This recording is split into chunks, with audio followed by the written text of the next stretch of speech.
Bienvenidos, queridos hermanos, con ustedes su hermano en Cristo, Jaime Cárdenas.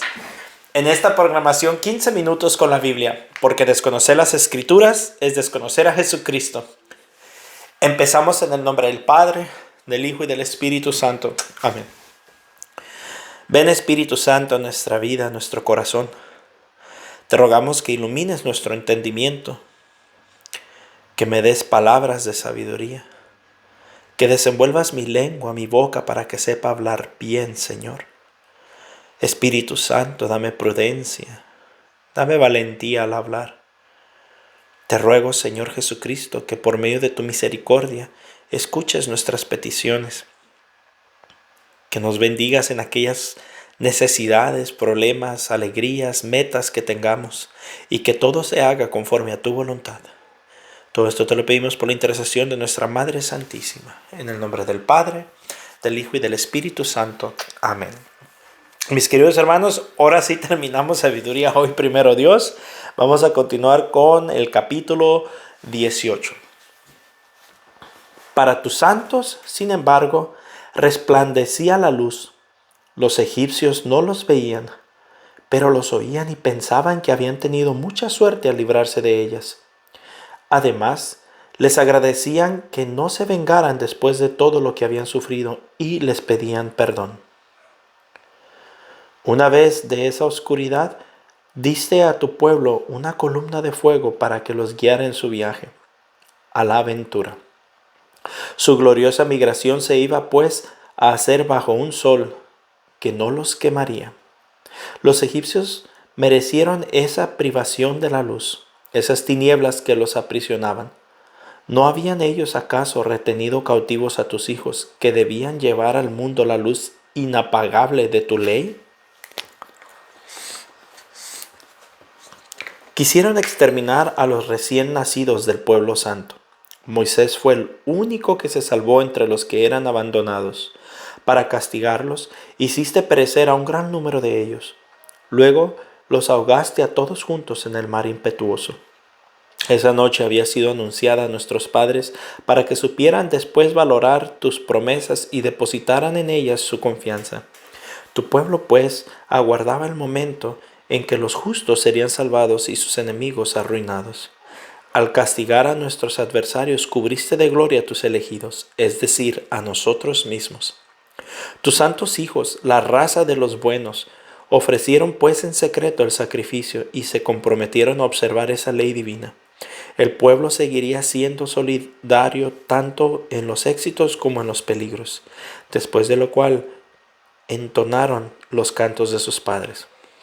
En ese mismo momento le hacían eco los clamores confusos de sus enemigos, junto con los gritos lastimeros de los que lloraban a sus hijos. Una misma sentencia había castigado al servidor y a su patrón.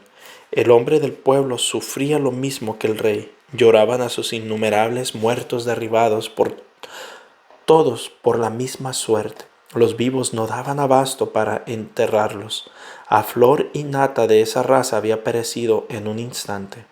En un primer momento se habían negado a creer, engañados por sus magos, pero después de la muerte de sus primogénitos reconocieron que este pueblo era hijo de Dios. Cuando todo estaba tranquilo en medio del silencio y había transcurrido la mitad de la noche, tu palabra omnipotente se lanzó desde lo alto de los cielos, donde está junto a su trono real, y se precipitó como un guerrero furioso sobre el país condenado al exterminio. Llevaba como espada acerada tu irrevocable decisión, tocaba el cielo y pisaba la tierra, cuando golpeaba esparcía la muerte por todas partes. De repente se sintieron perturbados por apariciones y horribles pesadillas. Un terror indecible se apoderó de ellos. Cuando caía agonizado en cualquier parte, sabían decir por qué morían, porque habían sido informados por los sueños que los habían perturbado. No debían sucumbir sin saber por qué tenían que sufrir. Es cierto que los justos también experimentaron la muerte. El flagelo alcanzó a muchos de ellos en el desierto, pero la cólera de Dios no duró tanto. Un hombre intachable tomó inmediatamente su defensa con las armas de su ministerio, la oración y el incienso de los sacrificios expiatorios. Así enfrentó a tu cólera, Señor, y puso fin a su prueba. Vieron entonces que era su servidor. Puso fin a su resentimiento, no con fuerza física o la eficacia de las armas, sino con su palabra. Le recordó al exterminador las promesas y las alianzas pactadas actualmente con nuestros padres. Cuando se interpuso, los muertos ya se apilaban. Puso fin a la cólera y le cerró el camino hacia los vivos. Todo el mundo estaba representado en su larga túnica. En las 4 hileras de piedra preciosas llevaba los nombres gloriosos de nuestros padres, y en su cabeza la diadema de su majestad. Al verlo, el exterminador retrocedió y tuvo miedo. Había bastado con este anticipo de tu cólera. Sabiduría capítulo 19. A los impíos, empero, un furor inclemente los castigó hasta el fin, porque Dios sabía de antemano lo que harían. Después de haber autorizado a tu pueblo a que se fuera y de haberlo incluso empujado a ello, cambiaron de parecer y se pusieron a perseguirlo. Aún no terminaban de llorar a sus muertos y de lamentarse en sus tumbas cuando tomaron la decisión de perseguir como fugitivos a los que se habían suplicado que se fueran. Una justa fatalidad los impuso a esta medida extrema y les hizo olvidar todo lo que había pasado. Era necesario que nuevos tormentos colmaran la medida de su castigo. Tu pueblo iba a vivir la experiencia de un viaje increíble, mientras ellos tenían que experimentar una muerte poco común. A una orden tuya, toda la creación, con sus propiedades naturales, se renovó desde arriba para proteger a tus hijos. Se vio a una nube que cubría el campamento con su sombra, y que aparecía la tierra seca en medio del agua. Se abrió en el mar rojo un paso seguro. Una verde llanura reemplazó a las olas impetuosas, y todo el pueblo pasó por ahí, protegido por tu mano. Fueron testigos de esos prodigios asombrosos. Saltaban como caballos en la pradera, o brincaban como corderos, alabándote porque tú, Señor, los habías librado. Así podrían acordarse de lo que habían visto en el país de su destierro, de cómo el suelo estaba cubierto no por animales sino por mosquitos, y de cómo el río había botado no peces sino incontables ranas. Más tarde, vieron además cómo nacían pájaros de una manera nueva, cuando el hambre los apretaba y pedían una comida más sustancial. Salieron codornices del mar para satisfacer sus necesidades. Los otros, los pecadores, habían sido advertidos por violentas tormentas antes de que cayera sobre ellos los castigos. Fueron castigados con toda justicia por su propia maldad, porque habían mostrado un odio terrible hacia los extranjeros.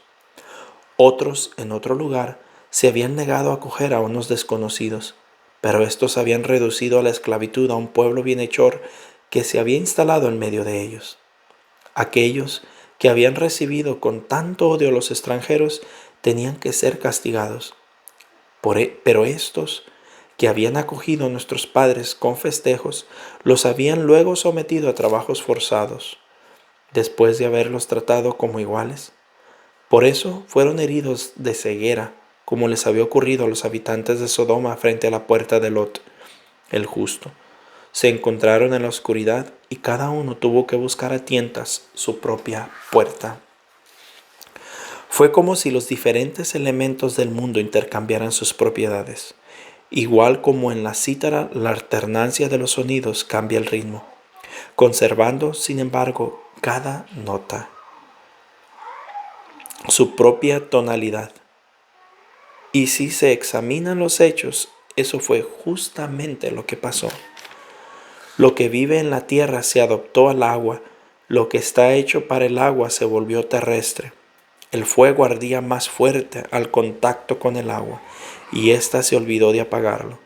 Las llamas no quemaban a los frágiles insectos que las atravesaban, ni hacían que se derritiera el maná, ese alimento divino que debió licuarse como la escarcha en un instante. De cuántas maneras, Señor, has exaltado y glorificado a tu pueblo, nunca lo has olvidado. sino que lo has asistido siempre y en todas partes. Palabra de Dios. Te alabamos, Señor. Pues bien, mis queridos hermanos, hemos terminado un gran libro que es el libro de sabiduría. Y observamos muchos consejos que nos da este libro, pero vemos que también nos da una descripción de la sabiduría a medida que lo comenzamos a leer. Y ahora nos demuestra que parte de la sabiduría es recordar todo lo que Dios ha hecho por nosotros. Si ustedes ponen atención, vamos a ver cómo los últimos aproximadamente 4 capítulos, da un repaso de toda la historia de la salvación, recordando todo lo que Dios hizo por el pueblo de Israel.